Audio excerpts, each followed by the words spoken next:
Last week, representatives from around the world met at The Hague to hear a unique case. On world stage of the United Nations, South Africa accused Israel of committing genocide in ongoing war in Gaza. Both countries were called to present their cases before the judges of the International Court of Justice. Adil Haque said, "The world is Israel, watching Gaza and the International Court of Justice. It examines the rules and regulations surrounding war and armed conflict. For the first time in my life, public interest in the role international law potentially plays as a last resort resolving disputes has become so much." This week, the war in Gaza reached its 100th day. Bodies continue to accumulate even months after the first headlines. Their number is more than 24,000. According to the final estimate, it is now up to the UN to decide whether this level of mass death means genocide or not. Haque describes the case as a final remedy because the UN has already tried to get Israel to cancel its campaign.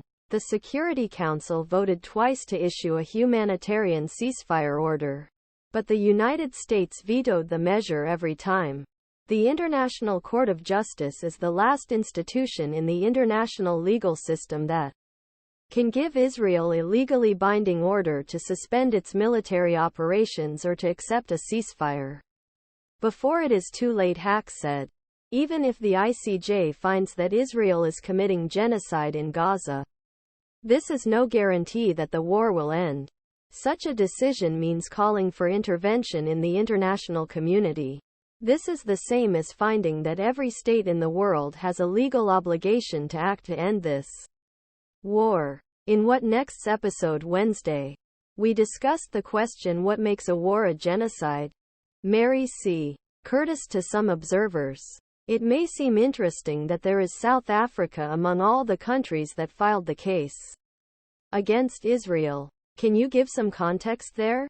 Adil Haque: the link between South Africa and Israel and the Palestinians is a complex one that dates back decades.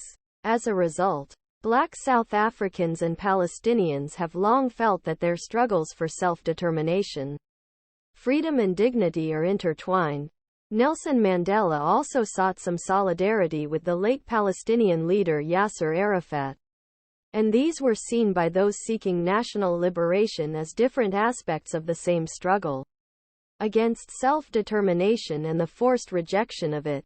It is not surprising, therefore, that South Africa is state of all the states in world that will open this case. I want to be specific about what that means. How does international law define genocide? So what exactly does South Africa blame Israel for? Genocide is defined in two parts. There are constitutive actions, genocide, that involve killing members of a group, inflicting severe physical or mental harm on members of a group, or creating living conditions that would destroy the group. The second element is what distinguishes genocide from